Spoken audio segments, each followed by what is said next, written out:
আসসালামু আলাইকুম ওয়া রাহমাতুল্লাহি ওয়া বারাকাতুহু। আলহামদুলিল্লাহি ওয়াহদা ওয়াসসালাতু ওয়াসসালামু আলা আবদিহিল মুস্তাবা আল মুস্তাফা ওয়া আলা আলিহি ওয়া সাহবিহি রাশাদা। প্রিয় দর্শক, ইসলামিক পডকাস্ট থেকে স্বাগত জানাচ্ছি মাসুম বিল্লাহ বিন রেজা। আজ আমার সাথে কোহোস্ট হিসেবে রয়েছেন বিশিষ্ট ইসলামী চিন্তাবিদ, শিক্ষাবিদ, গবেষক, লেখক, বিশ্ববিদ্যালয়ের শিক্ষক ডক্টর জাকারিয়া বিন আব্দুল জলিল মাদানী। আসসালামু আলাইকুম ওয়া রাহমাতুল্লাহি ওয়া বারাকাতুহু। ওয়া আলাইকুম আসসালাম ওয়া রাহমাতুল্লাহি ওয়া বারাকাতুহু। শেখ, কেমন আছেন সব মিলে? আলহামদুলিল্লাহ, বিখাইর ওয়া আফিয়া। আল্লাহ রাব্বুল আলামিন অনেক ভালো রাখছেন। আপনিও আশা করি ভালো আছেন। আলহামদুলিল্লাহ, আমিও ভালো আছি আল্লাহ তাআলার দয়ায়। আজ আমরা যে বিষয় নিয়ে কথা বলবো এটা খুবই প্রাসঙ্গিক এবং সমসাময়িক, সেটা হচ্ছে বয়কট। তো বয়কটের শুরুতে আমরা যেটা নিয়ে কথা বলবো সেটা হচ্ছে বয়কট বলতে আসলে আমরা কি বুঝি, এটা কি আসলে বয়কটটা? আলহামদুলিল্লাহ রাব্বিল আলামিন, ওয়াসসালাতু ওয়াসসালামু আলা আশরাফিল আম্বিয়া ওয়া আলা আলিহি ওয়া সাহবিহি আজমাইন, আম্মা বাদ। বয়কট বলতে আমরা যা বুঝি, কোনো ব্যক্তি অথবা কোনো প্রতিষ্ঠান, কোনো সংগঠন, কোনো রাজনৈতিক প্ল্যাটফর্ম,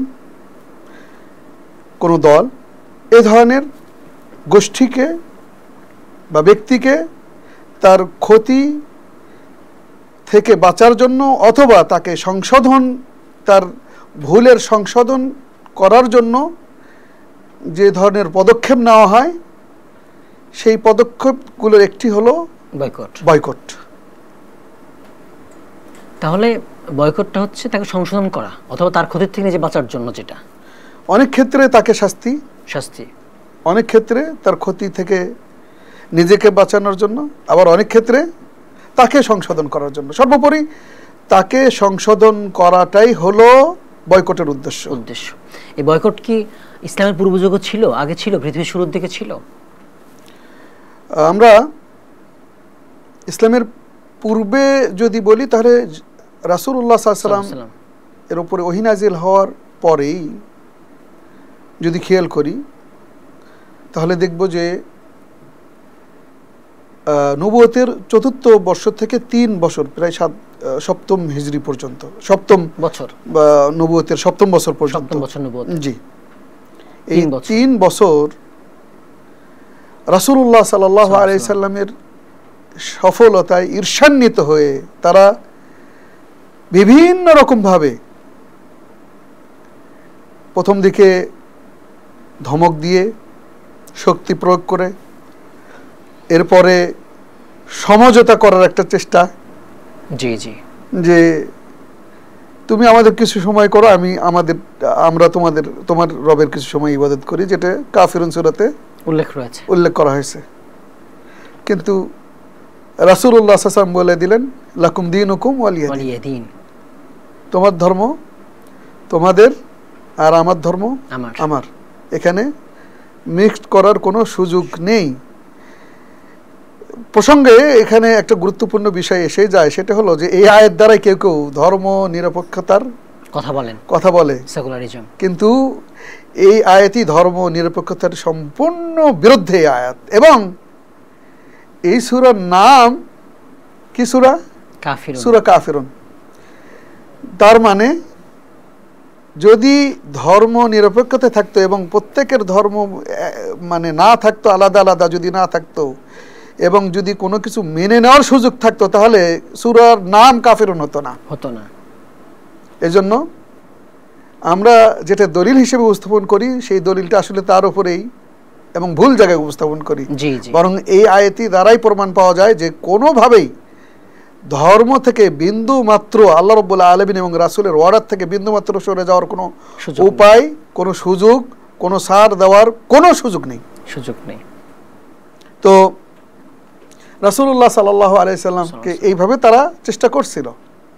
সব শেষে বা এরপরে চেষ্টা করলো যে তুমি কি চাও, তুমি আমাদের লিডার হয়ে যাও এবং আরবের সবচেয়ে শ্রেষ্ঠ নারীকেও আমরা দিয়ে দেব। তারপরেও রাসূলুল্লাহ সাল্লাল্লাহু আলাইহি সাল্লাম তার চাচাকে ডেকে বললেন যে তারা যদি আমার এক হাতে সূর্য এক হাতে চন্দ্র নিয়ে আসে দেয়, তবুও আমি আমার যে সত্য আমি আল্লাহ রাব্বুল আলামিনের পক্ষ থেকে পেয়েছি এবং যে সত্য প্রচার করার দায়িত্ব আল্লাহ রাব্বুল আলামিন আমাকে দিয়েছেন, এখান থেকে হয় বাঁচা আর না হলে যদি মরেও যেতে হয় তবু এখান থেকে তাদের যে চিন্তাধারা সেগুলোর কোনোটি গ্রহণ করার সুযোগ নেই।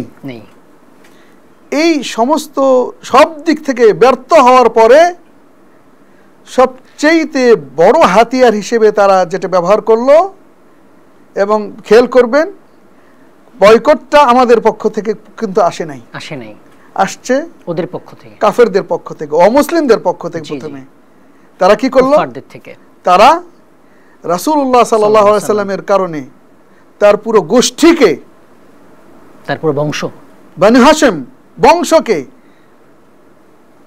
এইভাবে নিষিদ্ধ করে দিল যে তাদের সাথে ওঠা বসা, কথাবার্তা, কেনা বেচা, বিবাহ শাদী কোনো কিছুই করা যাবে না। কত মারাত্মক বয়কট, এবং বয়কট এটা কি কঠিন অবস্থা গেছে। কোনো কোনো কেউ গোপনে খাবার দেওয়ার চেষ্টা করছে, কিন্তু এটা আবু জেহাল, আবু লাহাব এবং তাদের সাঙ্গপাণ্ডা যারা ছিল তারা কিন্তু সেটা নজর রাখতো, এবং তাকে যে এই কাজ করতো তাকে কঠিনভাবে বিচারের সম্মুখীন করছে। এর ফলে ওই কঠিন 3 বছরের যে ইতিহাস, একজন বলতেছেন যে আমি রাতের বেলা ক্ষুধার কারণে বের হয়ে গেছি মরুভূমির মধ্যে। বের হয়ে যাওয়ার পরে পায়ে, খালি পায়ে কি যেন লাগছে, হাড্ডির মতো, হাড়ের মতো। তো আমি কিসের হাড্ডি কি এটা আর খেয়াল করিনি, ওটা তুলে খেয়ে নিছি। এরকম কখন করে মানুষ? যখন ক্ষুধার তাড়নায় একেবারে চরমভাবে ক্ষুধার্ত হয়ে যায়, তখন কিন্তু এই অবস্থার সৃষ্টি হয়, এই অবস্থা করে ফেলে মানুষ। তাহলে কি কঠিন অবস্থা গেছে। এর পরবর্তীতে তারা এই চুক্তি নামা শুধুমাত্র মানে সবাইকে বলেই ক্ষান্ত হয়নি, বরং এটাকে কাবা ঘরের চত্বরে তারা এই চুক্তি নামা লিখছে এবং কাবা ঘরে ঝুলিয়ে রাখছে। এবং কোনো এক সময় রাসূলুল্লাহ সাল্লাল্লাহু আলাইহি ওয়াসাল্লাম বললেন যে কাবা ঘরে সত্য জিনিস সংরক্ষিত থাকে, জুলুম অসত্য কোনো কিছু সংরক্ষিত থাকার কথা নয়। এবং তার প্রমাণ হলো আপনারা যে দেখেন চুক্তিটা নেই এবং খেয়ে ফেলছে, পোকা খেয়ে ফেলছে। এবং এই কথা শোনার পরে আস্তে আস্তে সবাই এক জায়গা হয়ে তারা সবাই যে দেখলো যে আসলে নাই, এই চুক্তি নাই। তখন মুসলমানদের জন্য এবং বনি হাশিম গোত্রের জন্য যাদের সফট কর্নার ছিল, তারা বলল যে চুক্তি যেহেতু নেই তার মানে এটা আল্লাহ রাব্বুল আলামিন চান না এবং এটা জুলুম, তাহলে এটা ব্যবহার করা যাবে না এবং আজ থেকে এটা বাতিল। এবং মুহাম্মদ সাল্লাল্লাহু আলাইহি সাল্লাম কাবা ঘরের ভিতর ঢুকেনি, তার কাছে চাবিও নাই, সে এই ঘরের দায়িত্বও নাই, অথচ সে ওখান থেকে বলে দিচ্ছে যে চুক্তি শেষ, পোকায় খেয়ে ফেলেছে, সুতরাং এই চুক্তি বাতিল এবং আমরা আজ থেকে এটাকে বাতিল ঘোষণা করলাম, আমরা এটা মানি না। তো এই হলো ইসলামের পূর্বে বা নবুয়তের পরে প্রাথমিকভাবে নবুয়তের ৪র্থ বছর থেকে ৭ম হিজরি পর্যন্ত অন্যায়ভাবে, অত্যাচারভাবে, জুলুম এবং জুলুমের সর্বোচ্চটা তারা রাতের অন্ধকারে কেউ যদি খাবার পৌঁছানোর চেষ্টা করছে, পানি পৌঁছানোর চেষ্টা করছে, তাদেরকে দেওয়া হয়নি। তো এটা তো আমরা নই, শুরুটা তারাই করছে এবং তারাই আমাদেরকে শিখাই দিয়েছে। এবং এটা প্রমাণ করে যে তাহলে এটা তার আগেও ছিল। একইভাবে সালমান ফারসি রাদিয়াল্লাহু তাআলা আনহু ইয়ে করার সময় যখন তিনি বললেন যে যখন আমরা শত্রুর সাথে পারতাম না, তখন আমরা নিজেরাই কি করতাম, বাড়ির চতুর্পাশে গর্ত খনন করে নিতাম, পরীক্ষা খনন করে নিতাম। তার মানে এটাও এক প্রকার, অনেক সময় বোঝা যাচ্ছে ওই সমাজেও এই ধরনের কিছু অ্যাক্টিভিটিস ছিল যার মাধ্যমে এই বয়কট ব্যবহার হয় বা এটার প্রচলন ছিল বলে আমরা ইসলামের আগেও মনে হচ্ছে। আল্লাহু আলাম, আমরা পাচ্ছি এগুলো। জি, এই বয়কটের ব্যাপারে ইসলাম কি বলছে, বিধানটা কি ইসলামের? এই বয়কটের ব্যাপারে ইসলামের বিধানটা কি? বয়কটের ব্যাপারে একইভাবে ইসলামের পরে শুরুর দিকে রাসূলুল্লাহ সাল্লাল্লাহু আলাইহি সাল্লাম মদিনায় হিজরত করে গেলেন। জি জি। এরপরে সেখানে প্রথম দিকে যে সারাইয়া ছোট ছোট যুদ্ধ যেগুলো পরিচালনা করছেন খণ্ড খণ্ড, হামজা আব্দুল মুত্তালিবের নেতৃত্বে, তারপরে অন্যান্য সাহাবাদের নেতৃত্বে যেগুলো ছোট ছোট গোষ্ঠী 3 জন 10 জন এরকম করে বিভিন্ন এরিয়ায় পাঠানো হয়েছিল। এগুলোর উদ্দেশ্যই ছিল আশেপাশের শক্তিশালী গোত্রকে অর্থনৈতিক দিয়ে দুর্বল করা এবং সাথে সাথে আমরা যে শক্তিশালী এবং আমাদেরকে যে চাইলেই শেষ করার কোনো সুযোগ নেই, এটা এক প্রকার মনস্তাত্ত্বিক যুদ্ধ বা কৌশল, যুদ্ধের একটা কৌশল ছিল, ব্রেনের মার যেটাকে আমরা বলি অনেক সময়, যে তারা এসে আশেপাশের গোষ্ঠীকে বলে দিছে যে আমরা শক্তিতে খুব বড়, সুতরাং আমাদেরকে তোমরা কিছু করতে যেও না। তো এই ক্ষেত্রে এই সারাইয়াগুলো বা সারিয়াগুলো এগুলো কিন্তু অর্থনৈতিকভাবে দুর্বল করে দেওয়া এবং তাদের শক্তিকে দুর্বল করে দেওয়া এবং মুসলমানদের শক্তিকে প্রকাশ করা, জানান দেওয়া, এটা আমরা দেখতে পাচ্ছি। জি জি। একই সাথে এর মধ্যে আমরা দেখি সুমামা বিন আসাল, উনি ইয়ামামা এরিয়ার। জি। তো তিনি রাসূলুল্লাহ সাল্লাল্লাহু আলাইহি ওয়াসাল্লামের কাছে আসলেন, খুব প্রভাবশালী, ইয়ামামা এরিয়ার খুব প্রভাবশালী ব্যক্তিত্ব তিনি আসলেন এবং ইসলাম ধর্ম গ্রহণ করলেন। বুঝলেন, বোঝার পর রাসূল সাল্লামকে বিভিন্ন প্রশ্ন করলেন, করার পরে তিনি ইসলামটাকে সত্য পেলেন এবং ইসলাম ধর্ম গ্রহণ করলেন এবং তিনি বললেন যে আমি উমরা করব। রাসূল সাল্লাম বললেন যে না, তোমার ব্যাপারে আমি ভয় পাচ্ছি। তো উনি বললেন যে রাসূল আমাকে অনুমতি দিন, ওই ভয়টা আপনি আর করার দরকার নেই, ইনশাআল্লাহ আমার সেই প্রভাব আছে তাদের উপরে। আচ্ছা। এরপর তিনি অনুমতি নিয়ে কাবা ঘরে তওয়াফ শেষ করে বললেন যে শোনো, এখন থেকে আমি মুসলমান হয়ে গেছি এবং এই কাবা ঘরে একেবারে যে তওয়াফ আমি করলাম, যে উমরাটা করলাম, খালেস তোমাদের মতো শিরক মিশ্রিত তওয়াফ আমি করি নাই, এবং এখন থেকে আমি মুহাম্মাদের সাথী বা সাহাবী, মুহাম্মদ সাল্লাল্লাহু আলাইহি ওয়াসাল্লামের পক্ষে, এবং আমি মুসলমান। এবং জেনে রাখো, যতক্ষণ পর্যন্ত মুহাম্মদ সাল্লাল্লাহু আলাইহি সাল্লাম অনুমতি না দেবে ততক্ষণ পর্যন্ত আমার এরিয়া থেকে যে বৃহৎ একটা অংশ, গমের যে অংশ, খাদ্য খাবারের যে অংশ গম আসে তোমাদের এই মক্কা এরিয়াতে, কখনোই রাসূলুল্লাহ সাল্লাল্লাহু আলাইহি ওয়াসাল্লাম এর পরে অনুমতি না দিলে একটা দানা, গমের একটা দানা তোমাদের কাছে পৌঁছাবে না। এটাও কিন্তু এক প্রকার বয়কট, খাদ্য বয়কট। জি, এটাও এক প্রকার বয়কট। মুহতারাম, আপনি যে ঘটনাটা বলছিলেন সেম একটা ঘটনা সহিহ বুখারীতে আসছে, সাদ রাদিয়াল্লাহু আনহুর। জি। তিনি উমরা করতে আসছিলেন, আবু জেহেল বলল তুমি ইসলাম গ্রহণ করছো, তারপরে তোমাদের সঙ্গীরা তাদের নিরাপত্তা দিয়েছো, তো এটা তো হয় না, আমরা মেনে নিতে পারছি না। তখন তিনি বললেন যে যদি আমাকে বাধা দাও উমরা করতে, তাহলে কিন্তু আমি সিরিয়ার ব্যবসা বাণিজ্য বন্ধ করে দিব। আল্লাহু আকবার।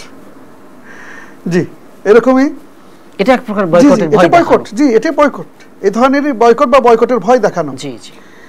একইভাবে রাসূলুল্লাহ সাল্লাল্লাহু আলাইহি ওয়াসাল্লাম বদরের যুদ্ধের পরে যখন বিশাল বিজয় আসলো, মাত্র তারা 319 জন। জি। আমরা বলি যে 313 সংখ্যা 13 জন, এটা কিন্তু ঐতিহাসিকভাবে গ্রহণযোগ্য হলো 319 জন। তো বদরের যুদ্ধে 319 জন সাহাবা নিয়ে নতুন রাষ্ট্র হিসেবে 1000 একেবারে শক্তিশালী, জি জি, সব দিক থেকে শক্তিশালী, অর্থনৈতিক বলি, তারপরে অস্ত্র রসদ যেগুলো ছিল সেগুলোর, এই সশস্ত্র বাহিনীর বিরুদ্ধে জয়লাভ করেন এবং সেখানে আবু জাহালের মতো ব্যক্তি, আরো উমাইয়ার মতো ব্যক্তি, তারা কিন্তু এই যুদ্ধে নিহত হয়। 70 জনের মতো ব্যক্তিরা, নেতৃত্বস্থানীয় ব্যক্তিবর্গ, এবং এর মাধ্যমেই ফরকান, কারা সত্য সেটা সারা বিশ্বব্যাপী জানা যায় সেই সময়। তো বানু নাদির তারা এটা মেনে নিতে পারেনি, ইহুদি মদিনার, এবং তারা বিভিন্ন রকম উদ্ভট কথাবার্তা, হিংসা, তাদের এটা স্বভাব। সবচেয়ে যারা পৃথিবীতে হিংসাত্মক মনোভাব পোষণ করে ইহুদি জাতি, অন্যের ভালো দেখতে পারে না, এবং অর্থ সম্পদ অন্যের সুদ ঘুষের মাধ্যমে কৌশল করে বিভিন্নভাবে হাতায় নেয়, এটা হলো ইহুদি জাতি।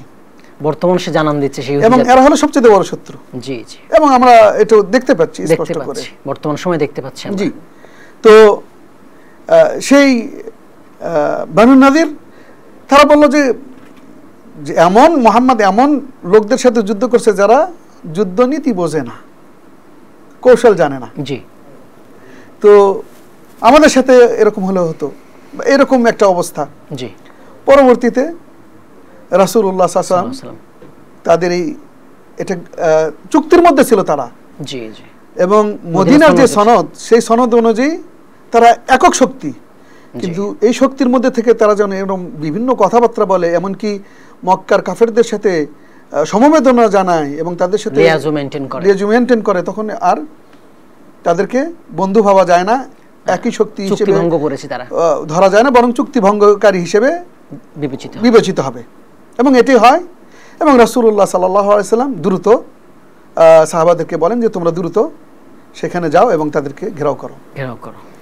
এবং তারা শক্তিশালী ছিল যে তারা বের হচ্ছে না, তারা তাদের ঘরের ভিতরে খাবার টাবার নিয়ে তারা আগে থেকে রেডি ছিল, দুর্গ একরকম ঘর দুর্গ তৈরি করে তারা সেখানে অবস্থান করতেছিল।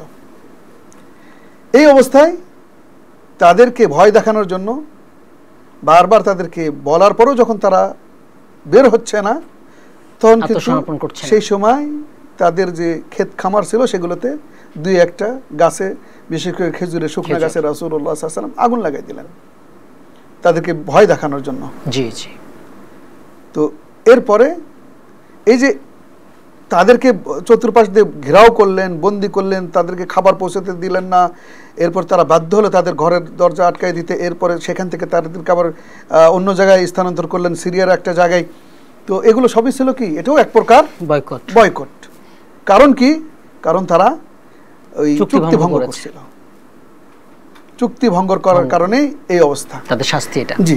এরপরে আমরা ইসলাম মক্কা বিজয়ের পরে জি দেখতে পাই রাসূলুল্লাহ সাল্লাল্লাহু আলাইহি ওয়াসাল্লাম তায়েফে উঁচু জায়গা এবং চতুর্পাশে পাহাড়, এবং এটাও একটা দুর্গের মতো। তো যদি দুই সাইড দিয়ে বন্ধ করে দেওয়া হয় তাহলে লোকজন পৌঁছানোটা কঠিন, এমনকি সেই দুই সাইডেও যেতে হয় পাহাড় ডিঙ্গায়, মাঝখানে সমতল জায়গা।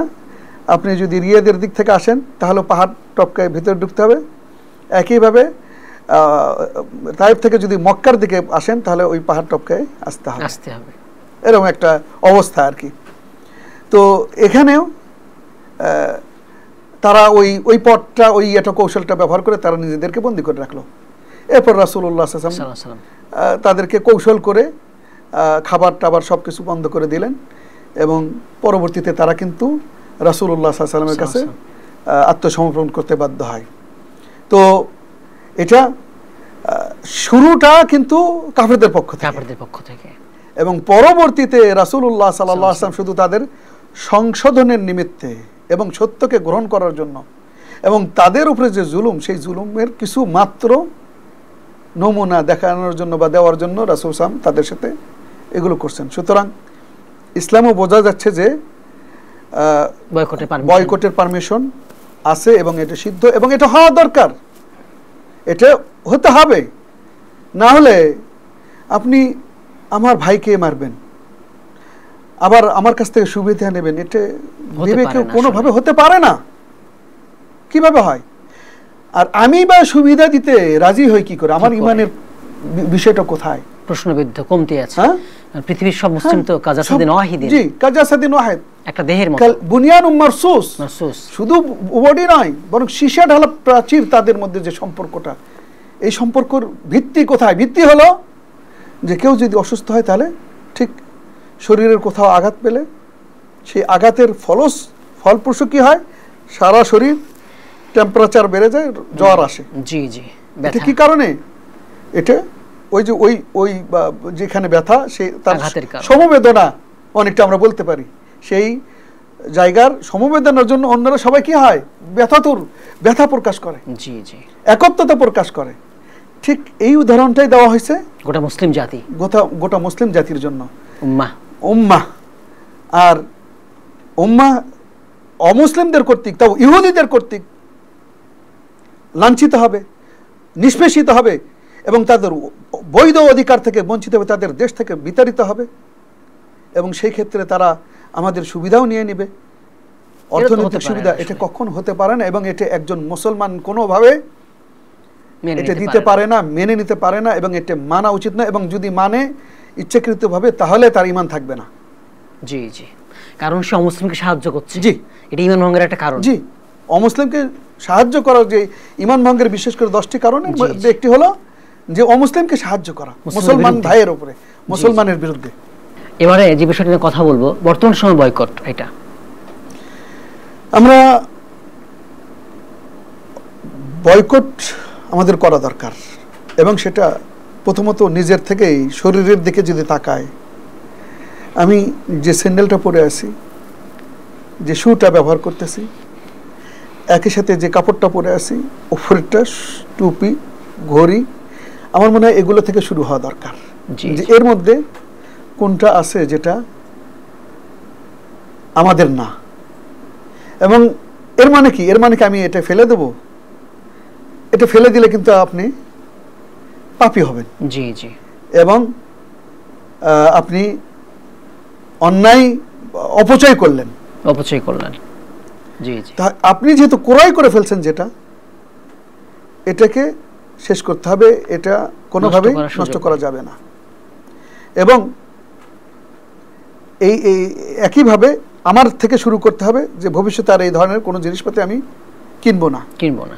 দেখেন, এর আগে রাসূলুল্লাহ সাল্লাল্লাহু আলাইহি সাল্লামের সাথে ডেনমার্ক রাসূলের সাথে বেয়াদবি, রাসূলের সামনে বেয়াদবি করে তারা ব্যঙ্গ একটা চিত্র, তারা কার্টুন আঁকাইছিল।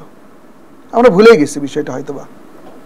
জি জি, কিন্তু সেই সময় থেকে অনেককে চিনি যারা খুব দামি, গুরুত্বপূর্ণ এবং একেবারে খুবই ভালো মানের পণ্য ডেনমার্কের। এমনকি কতগুলো ঔষধ আছে যে ঔষধগুলো ডেনমার্কেরটাই শুধু আছে, আর নাই। আচ্ছা, এরপরেও আমরা এমন এমন শায়েখ মাশায়েখ ভাইদেরকেও পাইছি যারা এটা যখনই দেখছে ডেনমার্ক ব্যবহার করেননি, এখন পর্যন্ত ব্যবহার করে না, বলে যে না, আমার জীবনের চাইতে রাসূলুল্লাহ সাল্লাল্লাহু আলাইহি ওয়াসাল্লামের মর্যাদা বেশি, সুতরাং সে এই দেশ না। রাসূল ব্যঙ্গ করেছিল, মূর্তি আঁকিয়েছিল। একই সাথে এখন পর্যন্ত কিছু কিছু ব্যবসায়িক ভাইদেরকে চিনি, সে ওই কারণেই তার ওই পণ্যগুলো, ব্যবসায়িক পণ্য, ওই পণ্যগুলার দোকানে তুলেন না, নিয়ে আসে না। এটাই হলো নিয়ম, এটা মুমিনের বৈশিষ্ট্য, এটা বৈশিষ্ট্য এবং এমনটি হওয়া দরকার। জি জি। এখন আপনি নির্দিষ্ট একটা দেশের, ইসরায়েল অথবা আমেরিকা অথবা ভারত, জি, ইন্ডিয়া, এদের ইয়েগুলোকে বয়কট করতে বলতেছেন। ডেনমার্ক হারায় গেল কেন? সেতো ডেনমার্ক হারালে কেন আমাদের? একই সাথে ফ্রান্স, তারাও এই কাজ করছে, তারাও তো এই কাজ করছে। তাদের পণ্যগুলো আমাদের ব্রেন থেকে, বা তারাও যে শত্রু, এর আওতায়। আবার এমনও হতে পারে আমাদের দেশে হতে পারে এমন কোন গ্রুপ হতে পারে যারা রাসূলুল্লাহ সাল্লাল্লাহু আলাইহি ওয়াসাল্লামকে শেষ নবী মানেন না, বা ব্যঙ্গ করে, খারাপ মন্তব্য করেন তাকে, অথবা কোনো ব্যক্তির উপর থাকতে পারে, গার্মেন্টস থাকতে পারে বা অন্য কোনো থাকতে পারে, যারা ব্যক্তিগত জীবনে তারা মুসলমান তো নয়, যদিও নাম মুসলমান, কিন্তু বরং ইসলামপন্থীদেরকে হিও করে, ইসলামকে হিও করে, এবং কি তার কোম্পানিতে কাউকে চাকরি দেওয়ার ক্ষেত্রে সে যদি কখনো দেখে সে সালাতে গেছে, তাহলে তার চাকরি বাতিল। প্র্যাকটিসের মুসলিম পছন্দ করে না, চায় না তার কোম্পানিতে এমপ্লয়ি হিসেবে। এই ধরনের ব্যক্তি কিন্তু আমাদের সমাজেই আছে, এবং তাদেরকে কি আমরা চিহ্নিত করতে পারছি? এদেরও চিহ্নিত হওয়া দরকার। এগুলো বয়কটের আওতায় এবং এদের বয়কটটা ওই বাহিরের চাইতে এদের বয়কটটা আরো বেশি হওয়া দরকার আমাদের। বেশি হওয়া দরকার। এদের কোম্পানিতে চাকরি করা অথবা এদের কোনো পণ্য ক্রয় করা, এদেরকে কোনোভাবে সহযোগিতা করা, কোনোটাই আমাদের উচিত হবে না। এবং এটা আমাদের জন্য সহজ, কারণ কি এটা আমাদের দেশের ভেতরে, এটা খুবই সহজ এবং বিকল্প আছে, অন্যটা ব্যবহার করতে পারি, এবং একই মানের বা তার চেয়ে ভালো বিকল্প আছে। জি জি। পরিবহন ক্ষেত্রেও কোনো পরিবহন শতভাগ অমুসলিমদেরকে চাকরি দিচ্ছে, এবং এমনকি কোনো ক্ষেত্রে সে ধর্মীয় লোগো ব্যবহার করতেছে বাসে বা অন্য তার পরিবহন ক্ষেত্রে। তো এবং একইভাবে তার ভূমিকাও ছিল অনেক ক্ষেত্রে, অনেক সময় জালেমের ভূমিকা, বা জালেমদেরকে সে সহযোগিতা করছে। তো এই ব্যক্তিদেরকে আমরা কি করতেছি, এদের গাড়ি অথবা এদের পণ্য অথবা এদের পরিবহন যখন আমি দেখি, তখন ওই কথাগুলো মনে পড়ে যায়। আমি যতই সে ভালো সেবা দেখ না কেন, আমি অন্য গাড়ি ব্যবহার করি, অন্য ইয়েগুলো ব্যবহার করি। তো এরকম হওয়া দরকার, খুব সচেতন হওয়া দরকার। এগুলো বয়কটের আওতায় নিয়ে আসতে হবে। কিন্তু আমরা সমকালীন যে বিষয়টা দেখলাম, সেগুলো আমাদের উপকার চাইতে ক্ষতিটাই যেন, বা যেটা হওয়া দরকার ছিল, সেই উপকার যেটা হওয়া দরকার ছিল সেটাকে অনেকটাই মিলান করে দিছে আমাদের কতিপয় ব্যক্তিদের কর্মকাণ্ড, কার্যক্রমের কারণে। জি, একটা হলো প্রকৃত পক্ষেই যেই দেশ শুরু থেকেই তারা 100% দলিল আদিল্লা সহ, আমরা জানি ডকুমেন্ট সহ, তারা ফিলিস্তিনের পক্ষে, তাওহীদের দেশ, এবং স্পষ্ট করে বলে, হ্যাঁ তাদের একটাই হলো অভ্যাস নেই বলে বেড়ানো যে আমি এই করলাম সেই করলাম, কাজ করে বেশি, বলে কম।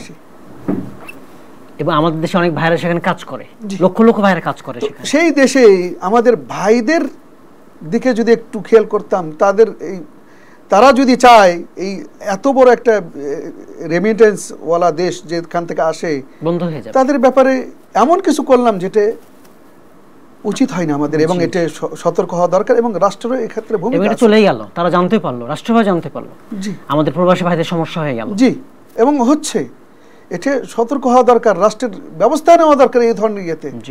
এবং এই ক্ষেত্রে না জানার কারণে, মূর্খতার কারণে, এবং এই ক্ষেত্রে কিছু কিছু বিষয় কিন্তু আলহামদুলিল্লাহ আমাদের প্রশাসন বিতর্কিত অনেক সময় ওই ইয়েসগুলো ছিল, সেগুলো কিন্তু অনেকগুলোই তারা করছে, নামিয়ে ফেলছে, বাধা দিচ্ছে। এবং এটা প্রশংসনীয় যে সুন্দর একটা কাজ হচ্ছে, এই কাজে যেন অন্য কিছু এসে মিলান করে না দিতে পারে, পুরোটা অর্জনটা যেন নষ্ট না হয়। তো এটা একটা।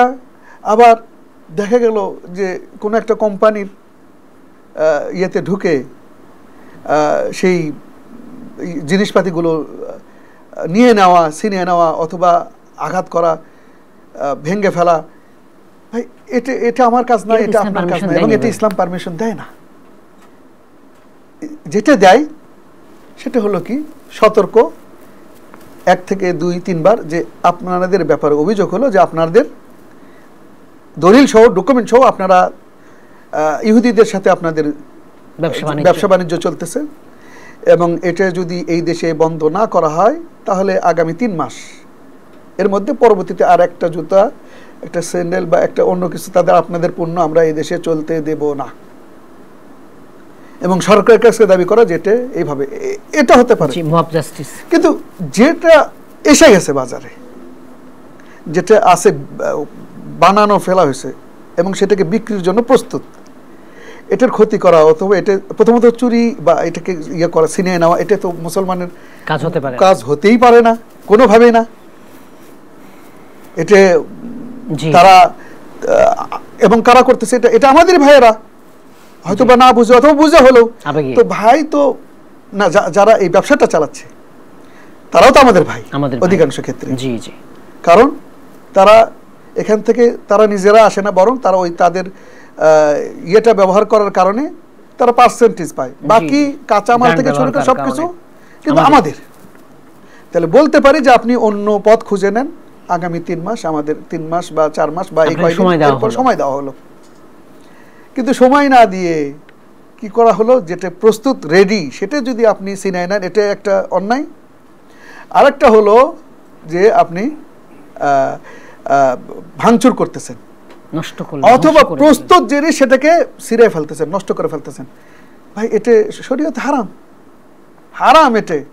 কারণ এটা তৈরি হয়ে গেছে, এটা তার কিছু করা যাবে না। ব্যবহার ছাড়া এটা ইয়ে করা মানে হলো অর্থের ক্ষতি করা। আবার দেখা গেল যে আপনি যে মানে ইয়ে দিচ্ছেন যে দেশের, ওই দেশেরই না, অন্য দেশের। এই এমনও হতে পারে, জি এমনও আছে যেটা যাদের উপর রাগ করে করতেছেন এমন তাদের না, মূল ইতিহাস আপনি জানেনই না, মূল ইতিহাস ইয়ে না। এরপরও আর একটা বিষয় আমরা খেয়াল করব, যেটা সেটা হলো যে কাফেরদের সাথে ব্যবসা বাণিজ্য কি হারাম? না না, হারাম না, হারাম না। এটা কেউ ফতোয়া দিতে পারবে না এই ধরনের। বরং সৌদি আরবের শেখ সালেহ আল হায়দান সহ শেখ সালেহ ফাউজান আরও যারা, এমনকি ওয়েবসাইটেও আছে, আপনারা দেখে নিতে পারেন, গ্র্যান্ড মুফতি বলছেন সৌদি আরবের নির্ভরযোগ্য ফতোয়া, তারা বলছেন যে না, হারাম নয়, বরং সে যদি চলতে থাকে এবং চলতেও পারে, কিন্তু উচিত হবে তার এখান থেকে বের হয়ে আসা, উচিত হবে তার এখান থেকে বের হয়ে আসা। কারণ তার ভাই যার সাথে সে ব্যবসা করতেছে তার দ্বারা সে ক্ষতিগ্রস্ত হচ্ছে, এই জন্য তাকে বের হয়ে আসা উচিত। রাসূলুল্লাহ সাল্লাল্লাহু আলাইহি ওয়াসাল্লাম ইন্তেকাল করলেন, চলে গেলেন, তার যে অস্ত্র, সেই অস্ত্র কার কাছে বন্ধক? ইহুদির কাছে বন্ধক। কি পাই আমরা? জায়েজ, তাদের সাথে কেনা বেচা ক্রয় এগুলো জায়েজ, মুআমালাত জায়েজ। বরং অনেক ক্ষেত্রে আমরা আজকে যদি অস্ত্রের কথা বলি, তাদের কাছ থেকে যদি অস্ত্র না কিনি, আমরা তো বিকল্প দাঁড় করাতে পারিনি, বিকল্প দাঁড় করাতে পারিনি। তাহলে উচিত হবে যতক্ষণ না পর্যন্ত আমরা, প্রথমত হলো আমাদের ভিতরে, প্রত্যেকের ভিতরে দেশ প্রেম আসা দরকার, যে দেশের বিষয়, দেশের যে সম্পদ এবং এটার মালিক ভালো, তাহলে এটাই আমরা ব্যবহার করব, দেশের টাকা দেশেই থাকবে। এবং এর মাধ্যমে দেশপ্রেম, অবশ্যই ইসলাম এটাকে অ্যাপ্রিসিয়েট করে এবং এটা হওয়া উচিত আমাদের জন্য। এটা একটা বিষয়। বিদেশের যে পণ্যগুলো আসতেছে, এবং আশ্চর্যের বিষয়, আমাদেরই অনেক ক্ষেত্রে আমরা বাইরে দেশে দেখতে পাই যে বড় বড় মেগামল যেগুলো আছে বা মল যেগুলো আছে, সেইগুলোতে সবচেয়েতে আমাদের যে দেশের যে প্রোডাক্ট, সেই প্রোডাক্টগুলোর দাম বেশি, সবচেয়ে দাম বেশি। বিশাল ব্যাপার তো। হ্যাঁ, এবং অনেকবার অনেক ক্ষেত্রে আমি ওই জায়গায় যে এবং বলছি যে দেখো এটার দাম এত, এবং এই দেশের আমি তো নিজেকেও খুব ভালো লাগে বিদেশে পরিচয় দিতে, বাংলাদেশি। তো আমি আবার জিজ্ঞেস করতাম যে এটার দাম এত বেশি হওয়ার কি কারণ? বলছে যে দেখো এটার যে গুণগত মান, এটা আর কেউ, কোয়ালিটি এটা আর কেউ দিতে পারে না। তো আমাদের পণ্যগুলো কিন্তু খুবই ভালো, কিন্তু আমাদের সমস্যাটা হলো মানসিকতা, যে আমাদের দেশের দেশের এই সেই, অথচ আমাদের দেশের পণ্য দেশ বাহির থেকে আমরা অনেক সময় কিনে নিয়ে আসতেছি, দেশেরটা ভালো লাগতেছে না, বাহিরের থেকে কিনে নিয়ে এসে দেখতেছি যে ওই লোগোর উপরে অন্য লোগো, অন্য দেশ, মেড ইন অন্য কোনো দেশ লিখে রাখছে, সেটা কত সময় উঠে যায়, দেখা যাচ্ছে মেড ইন বাংলাদেশ।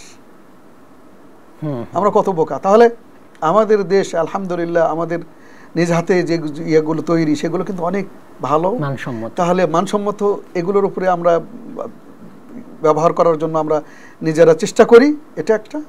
আরেকটা হলো বিদেশের যে ইয়েগুলো আছে, নাম করা যে ব্যান্ডগুলো আছে, সেইগুলোর বিপরীতে যদি মুসলিম ভালো কোনো ব্র্যান্ড থাকে, তাহলে সেটাকে ব্যবহার করি, অথবা কমপক্ষে ক্ষতিকারক নয় বা আমাদের জন্য কম ক্ষতিকর সে তার মালিক, অথবা তার ভূমিকা আমরা দেখি নীরব ভূমিকা, অন্তত সেই ক্ষেত্রে তারটা ব্যবহার করতে পারি। তবে সবচেয়ে বেটার হলো কি ওই ব্র্যান্ডগুলোর বিপরীতে আমরা আমাদের নিজেদের ব্র্যান্ড দাঁড় করাই।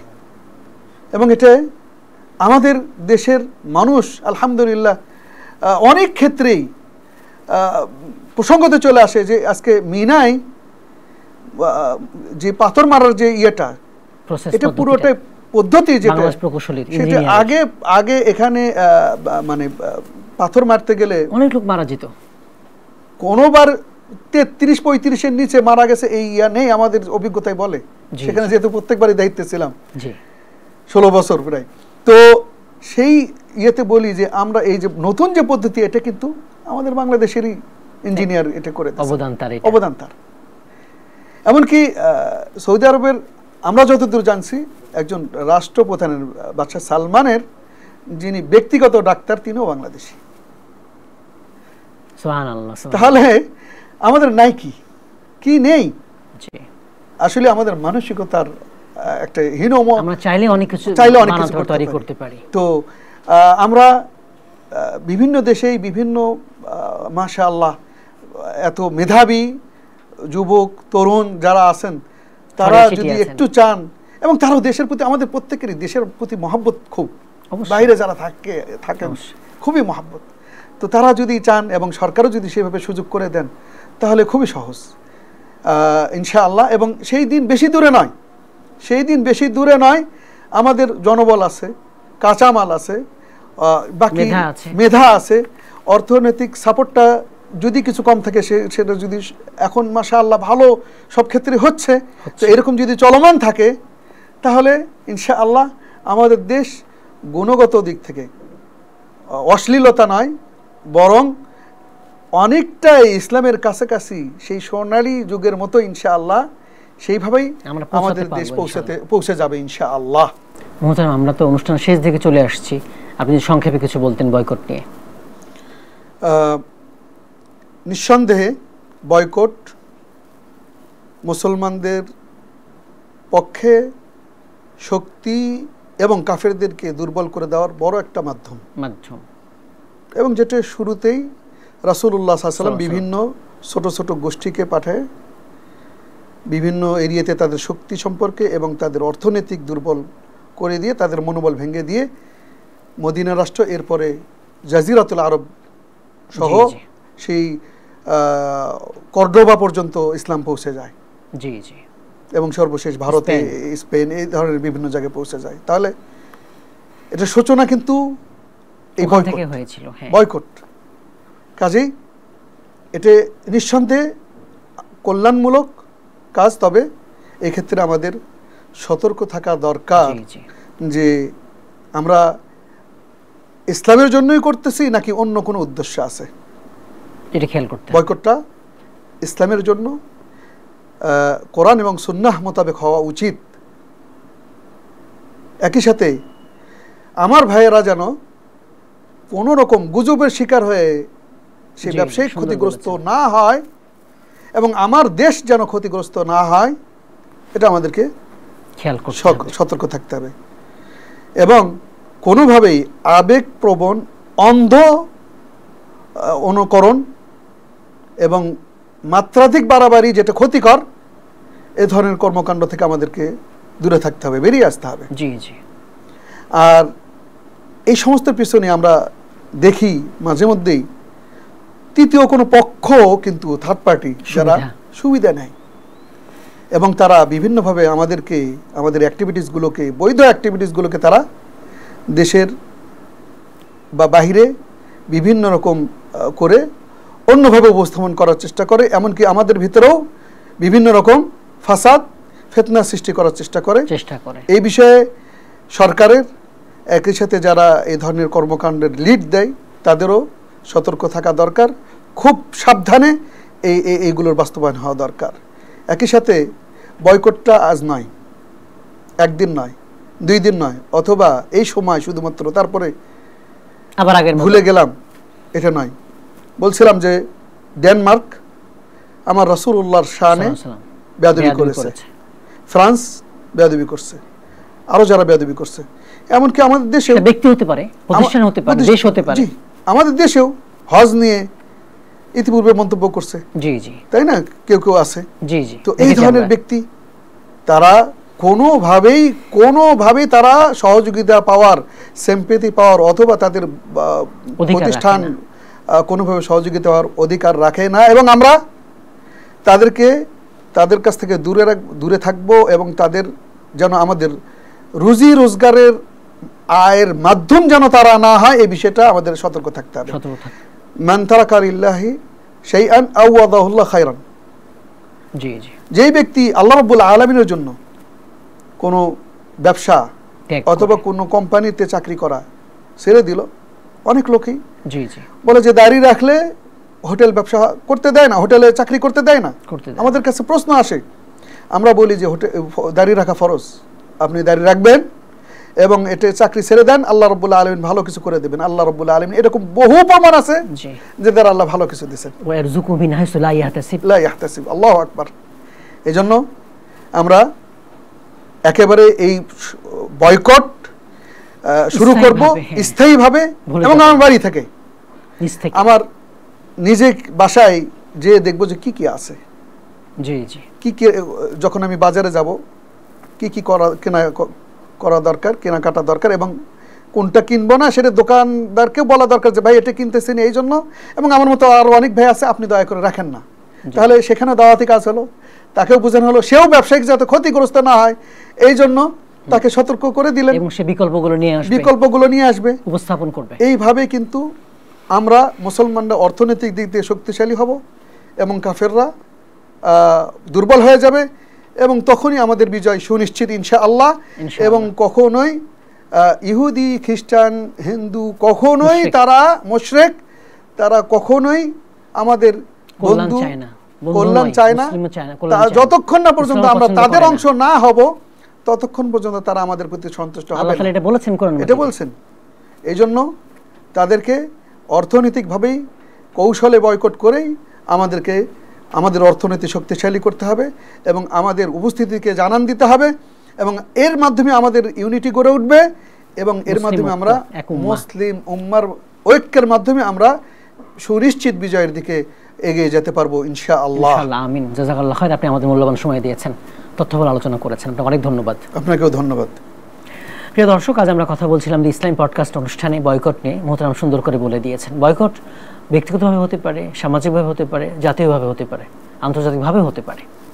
বয়কট ইসলাম পূর্বেও দেখা যাচ্ছে, ইসলাম ইতিহাসে দেখা যাচ্ছে, আর ইসলামের বিধান রয়েছে বয়কটের ব্যাপারে। তাই আমরা এটা গ্রহণ করব। আর এটা কেন?